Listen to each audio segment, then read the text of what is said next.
Graça e paz, amados da Igreja Batista Central de Vitória, no Espírito Santo, demais amigos e irmãos que por acaso estejam nos ouvindo e nos vendo através deste canal.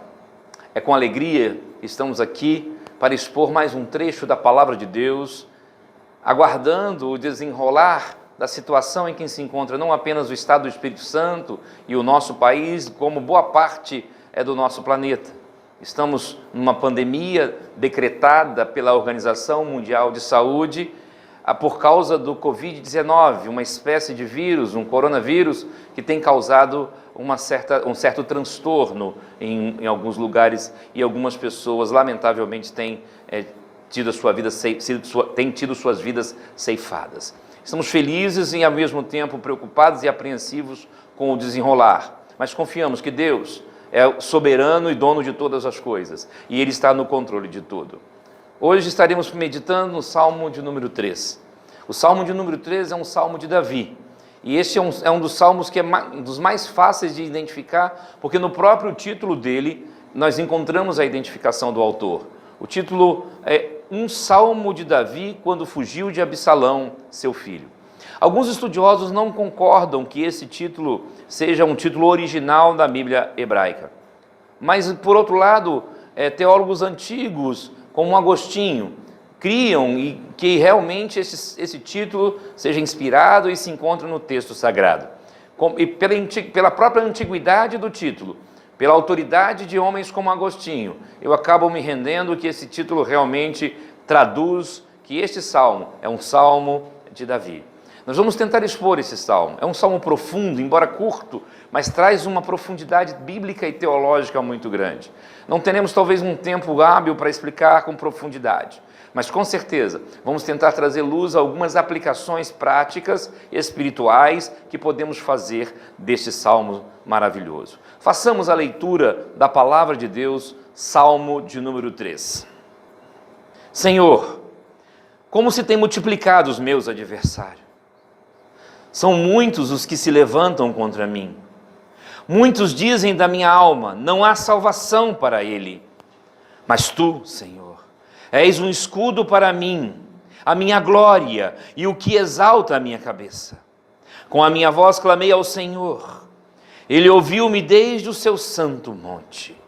Eu me deitei e dormi, acordei, porque o Senhor me sustentou. Não terei medo de 10 milhares de pessoas que se puseram contra mim ao meu redor.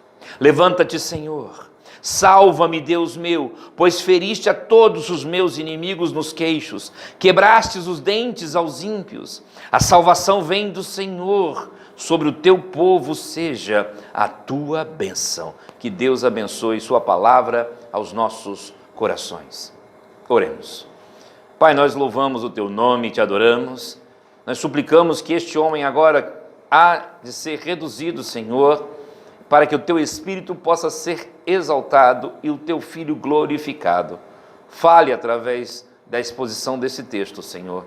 Eu oro em nome de Jesus. Amém e amém, Senhor Deus. Como nós falamos, esse salmo então tem como autoria o rei Davi. O rei Davi aqui está fazendo uma oração, uma súplica por vitória contra os seus inimigos. E esse é o título que nós queremos dar a esta nossa meditação, uma súplica por vitória. Davi intercede por ele intercede pelo seu próprio povo, mas no mesmo salmo ele mantém uma confiança plena que Deus haveria de dar resposta. Há vários salmos dentro desse mesmo contexto em outras partes do saltério. O Salmo 142, por exemplo, Davi também estava em fuga, escondendo-se em cavernas, fugindo do seu filho Absalão. Davi escreve este salmo após ser confrontado por Absalão e aí passa a fugir dele. É um salmo classificado como salmo de lamento. O seu contexto encontra-se principalmente em 2 Samuel, capítulo de número 15.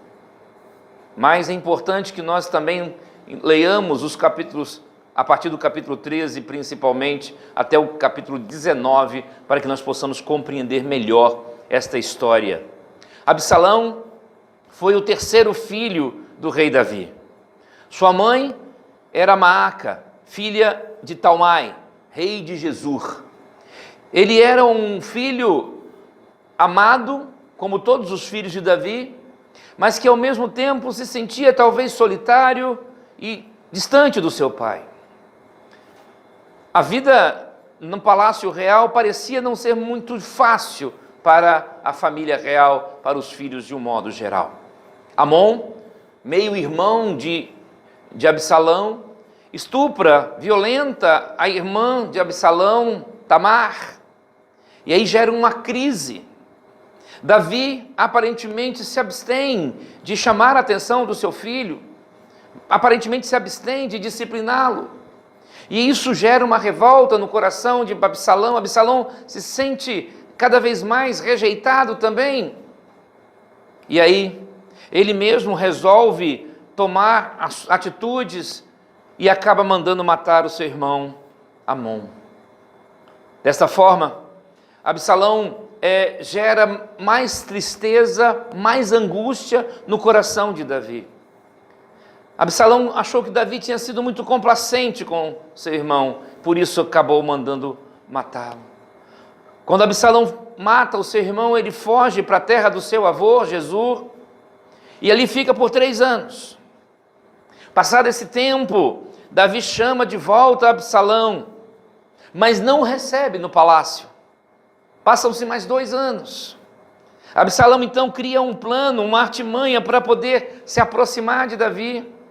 E ele então coloca fogo nas terras de um dos soldados, de um dos servos de Davi, de um dos servidores de Davi, Joabe.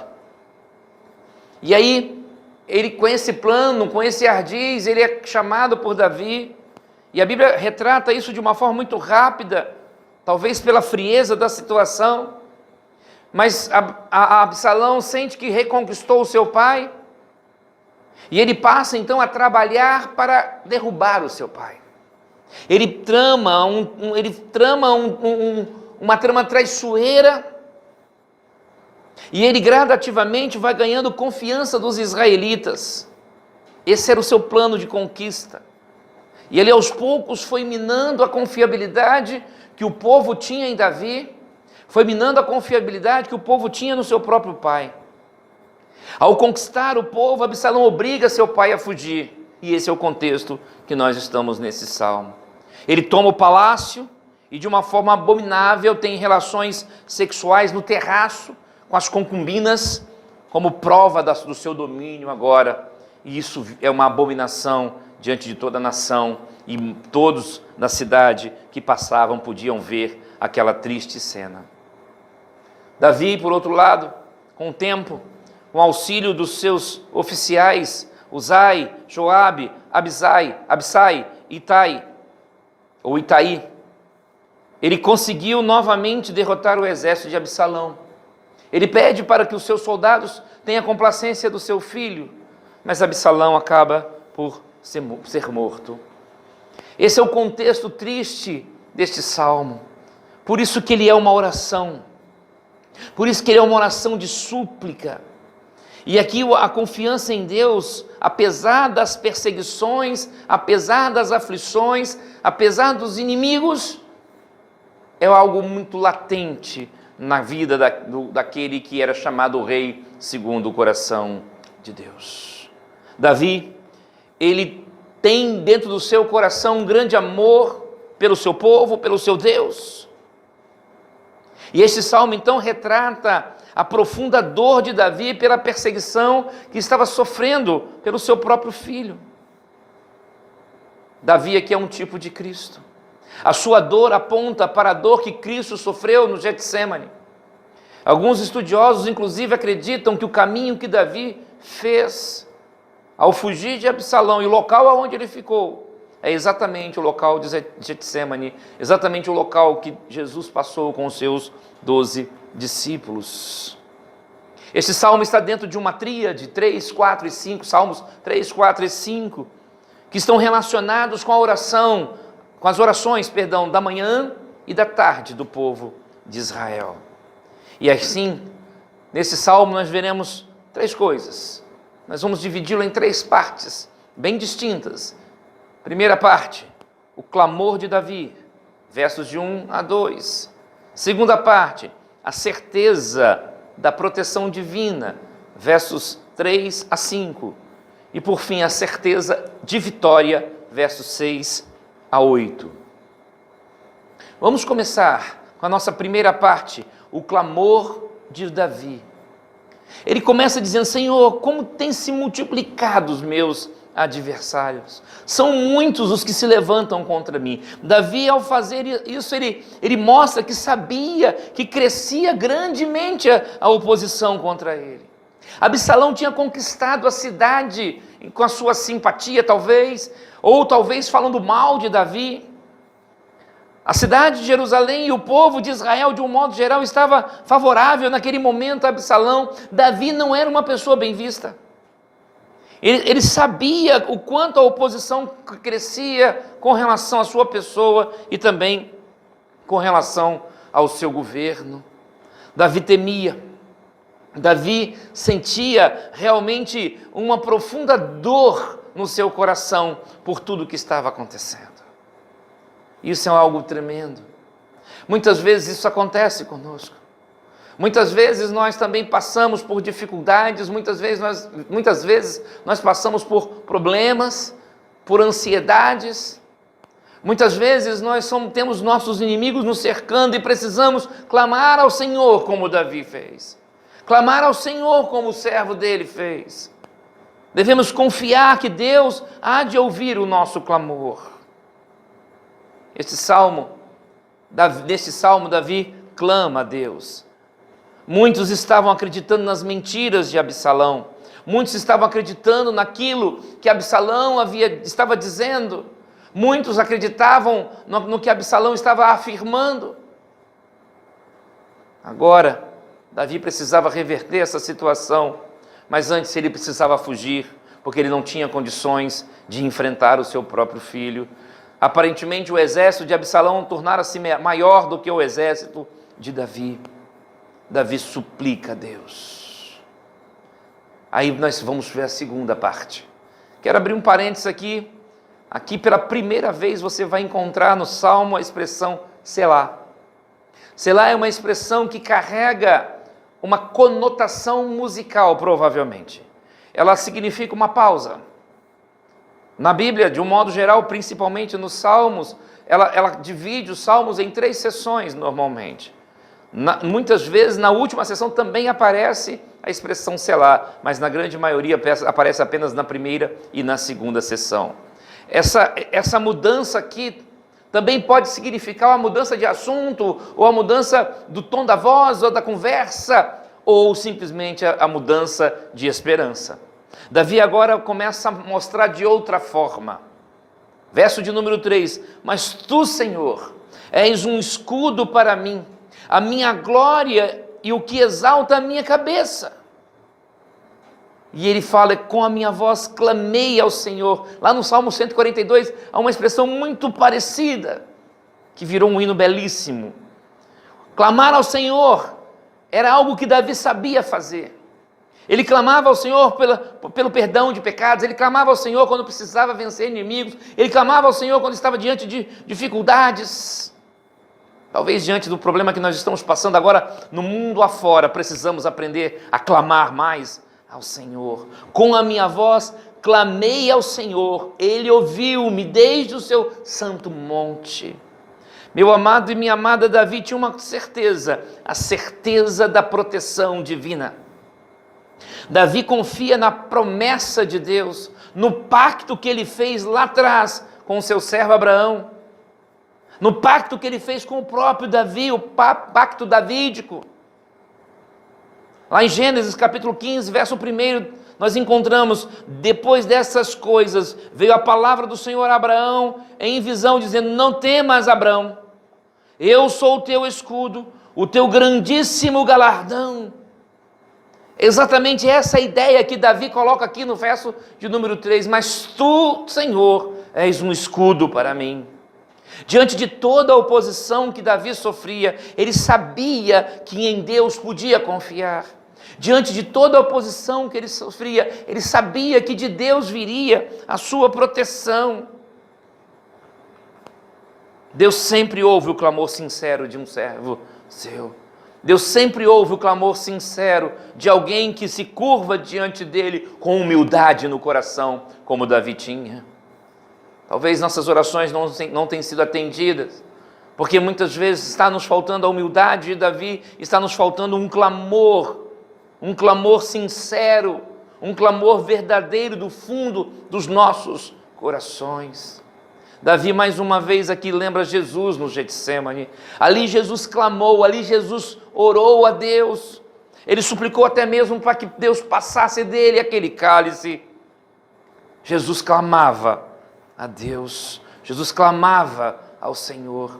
Davi então nesse trecho mostra a certeza da proteção divina, a certeza de que Deus não o abandonaria. Meu amado e minha amada, tenha sempre certeza que Deus nunca o abandona. A palavra de Deus nos promete, Jesus nos promete em Mateus 28, eis que estou convosco todos os dias, até a consumação dos séculos. Eu estou convosco todos os dias, eu acompanharei vocês todos os dias. Essa é a promessa. Em João, ele promete que o Espírito Santo Consolador haveria de estar em nós, habitando em nós. Nós queremos que o batismo com o Espírito Santo, conforme Atos nos apresenta, implica na habitação que o Espírito Santo passa a ter a partir do momento que você crê em Jesus como Senhor e Salvador de sua vida. O Espírito passa a habitar. É a certeza da presença divina, é a certeza da promessa divina, é a certeza da proteção divina. Temos em Jesus um Consolador, temos em Jesus um consolo tremendo. Mas por fim este salmo, ele nos mostra também que Davi tinha certeza da vitória. Versos de número 6 em diante ele diz, não terei medo de 10 milhares de pessoas que se puserem contra mim ao meu redor. Levanta-te, Senhor, salva-me, Deus meu, pois feriste a todos os meus inimigos nos queixos. A salvação vem do Senhor, diz o verso de número 8, sobre o teu povo seja a tua bênção. Davi agora mostra que estava tranquilo.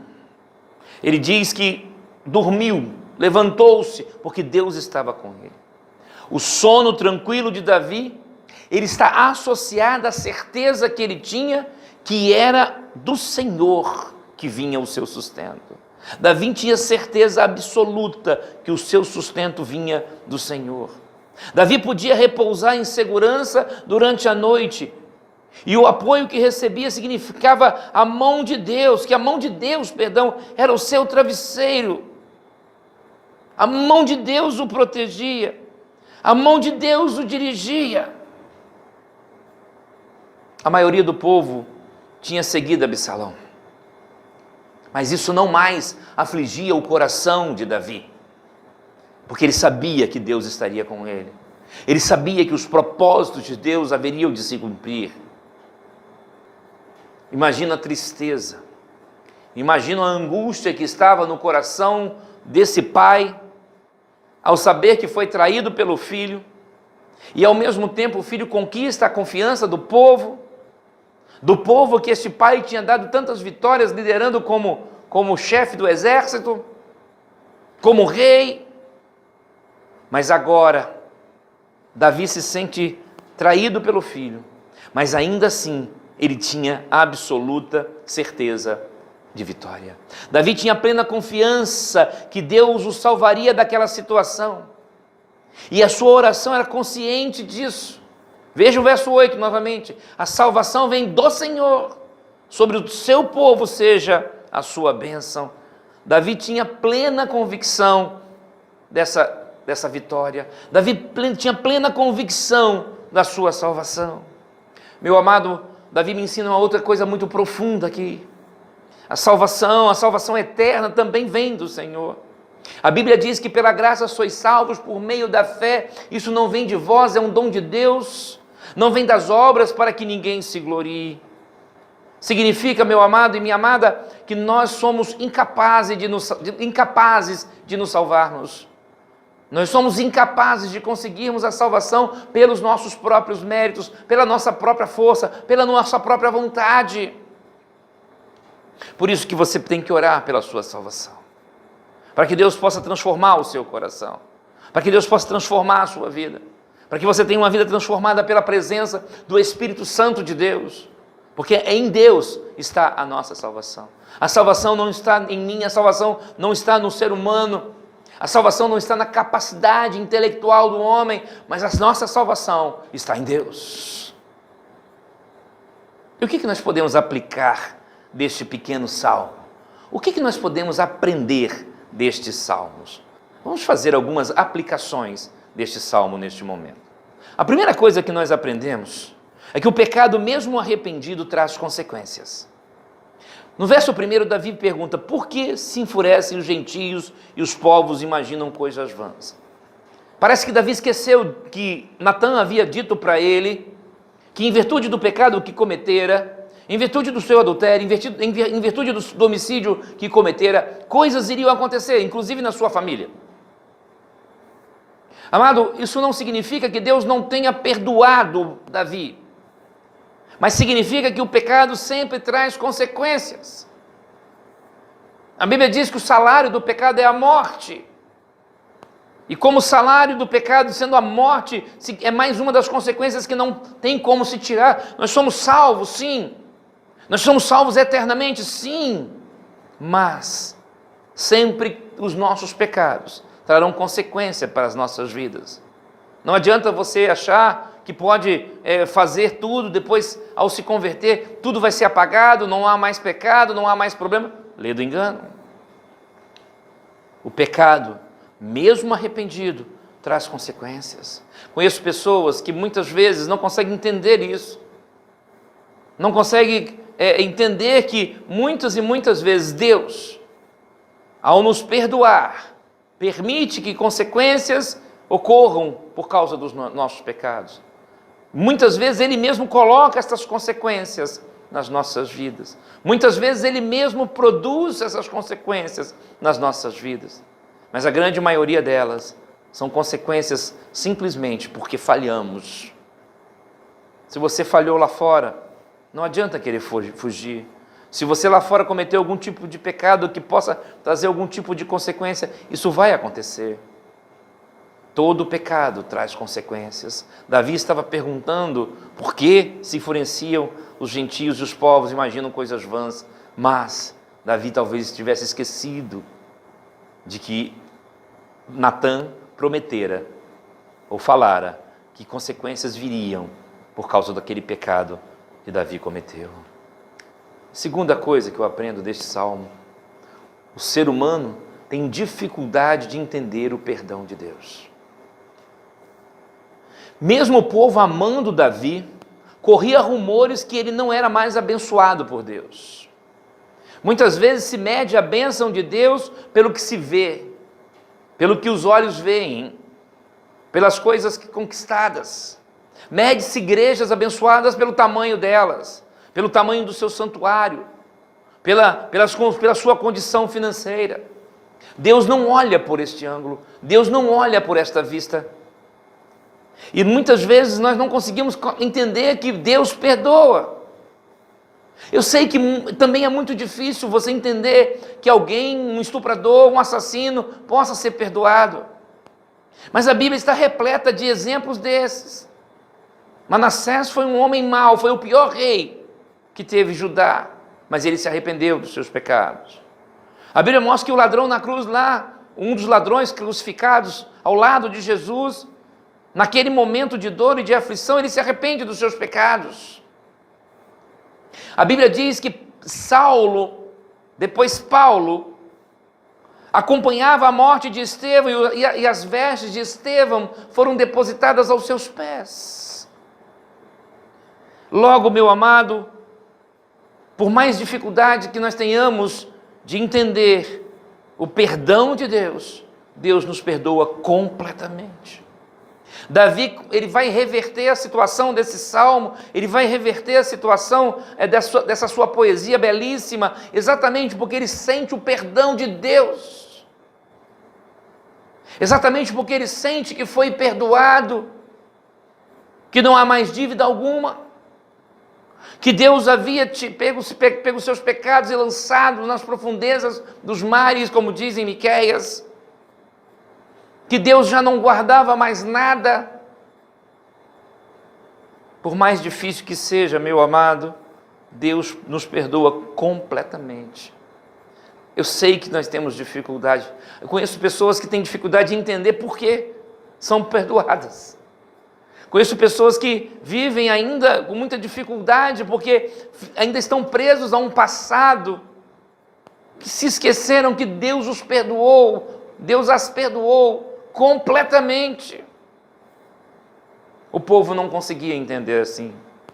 O povo não conseguia entender que Davi fora perdoado, que por mais que Absalão denegrisse a imagem de Davi, Davi fora perdoado. Meu amado e minha amada, quando Jesus morre naquela cruz, Ele nos traz o perfeito perdão, Ele nos traz a perfeita esperança, Ele nos traz a perfeita paz. Mais do que isso, lá na cruz Jesus nos justifica diante de Deus. Eu não sou justo, eu me torno justo. Eu sou justificado. Jesus toma o meu lugar e me justifica completamente. E me limpa completamente. Por isso, meu amado e minha amada, independente do pecado que você cometeu, independente da falha que você tenha cometido, talvez você esteja carregando até hoje muitas tristezas no seu coração por pecados que você cometera no passado. Talvez hoje seja o momento de você se curvar diante de Deus, de você se arrepender dos seus pecados, de você reconhecer a Jesus como Senhor e Salvador de sua vida. A terceira coisa que eu aprendo nesse salmo, devemos ter certeza que Deus nos perdoou e podemos descansar nele. Exatamente isso. Uma aplicação ligada à outra. No verso de número 2, Davi diz: muitos dizem da minha alma, não há salvação para ele em Deus. Querido, se você no ponto anterior confessou o seu pecado, entenda, agora você pode descansar em Deus, descansar no perdão divino, descansar no perdão eterno. Por isso que Jesus em alguns momentos fala: vai e não peques mais. O descanso nos faz querer desviar do pecado, o descanso nos faz querer fazer aquilo que Deus deseja. Por isso que Maria, irmã de Lázaro, e Marta podiam ungir os pés, a cabeça de Jesus. Por isso ela sentia alegria, porque ela sabia que tinha sido perdoada. Por isso que havia uma alegria imensa no coração dessa mulher. Meu amado e minha amada, talvez você não consiga sentir uma alegria profunda na sua vida, porque você ainda não conseguiu descansar no perdão que há em Deus. Quando Jesus Cristo morreu naquela cruz do Calvário, quando Ele se entregou na cruz, nós simplesmente temos paz com Deus, temos esperança eterna e somos definitivamente justificados. Creia nisso, creia que Jesus é Senhor de sua vida, creia que Ele é Salvador. Olhe para a cruz, olhe para o servo sofredor, que é Jesus. Arrependa-se dos seus pecados e creia que Ele é o seu Senhor. E por fim, a quarta aplicação que nós temos nesse salmo: a salvação pode ser recebida ainda nesta vida e ter plena certeza dela. A salvação recebida nesta vida pode nos dar plena certeza dela. Quando Davi fala que dormiu, ele aponta para um momento do dia, a noite. A noite que esse salmo aponta pode ser comparada à nossa vida neste mundo. E o dia para que nós vamos amanhecer é a nossa eternidade ao lado de Deus. Meu amado, nós estamos agora vivendo um momento onde estamos à noite. Mas podemos caminhar em paz, podemos ter certeza de paz, porque temos a salvação eterna. Se você um dia se arrependeu dos seus pecados, se você um dia se converteu dos seus maus caminhos, se você um dia confessou a Jesus e confessou Jesus, você pode sentir essa paz. Você pode ter certeza dessa salvação. Eu me deitei e dormi e acordei, porque o Senhor me sustentou. Jesus, em João 10, diz que as minhas ovelhas que meu Pai me deu, de maneira nenhuma eu as lançarei fora. Ninguém as arrebatará das minhas mãos. Quando Jesus fala dessa forma, meu amado e minha amada, repare bem que ele usa uma expressão muito forte: ninguém as arrebatará. Significa que ninguém mais tem poder. Há grupos que pregam que o crente perde e ganha salvação. Ele pode perder e ganhar, porque é uma escolha. O problema é que se realmente isso acontecesse, Jesus estaria mentindo. Porque o texto está dizendo: ninguém as arrebatará das minhas mãos. E no versículo seguinte ele vai dizer que meu Pai, ninguém vai arrebatar das mãos do meu Pai. Ou seja, quando nós somos salvos, quando nós somos transformados, como nós somos justificados, regenerados, feitos nova criatura, nós temos paz. E temos vida eterna definitivamente. A salvação pode ser recebida ainda nesta vida. Você pode ter certeza da sua paz. Você pode ter certeza da sua salvação. Como? Creia em Jesus. Confesse sinceramente, como Davi. Seja sincero na sua confissão. Seja sincero na sua conversão. Creia que Jesus morreu. Creia que Ele ressuscitou. Creia que Ele vai voltar. Olhe para o Getsemane. Olhe para a dor que Jesus sofreu. Aquela dor foi para que nós pudéssemos ter uma vida eterna. Aquela dor foi para que nós pudéssemos ter paz. Você já tem paz no seu coração? Meu amado e minha amada, você já consegue sentir paz no seu coração, na sua alma? Mas lembre-se, recapitulando, o pecado, mesmo arrependido, traz consequências.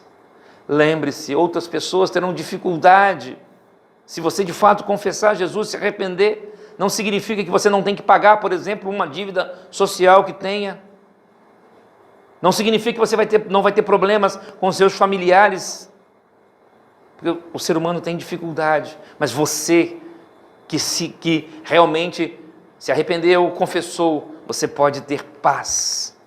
E aí você pode ter certeza que Deus o perdoou e assim descansar inteiramente nele. E esse descanso aponta para a salvação eterna. Você consegue compreender isso? Creia no Senhor Jesus. Arrependa-se dos seus pecados e deixe Jesus agir na sua vida. Que Ele, pois, nos abençoe. Amém.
você.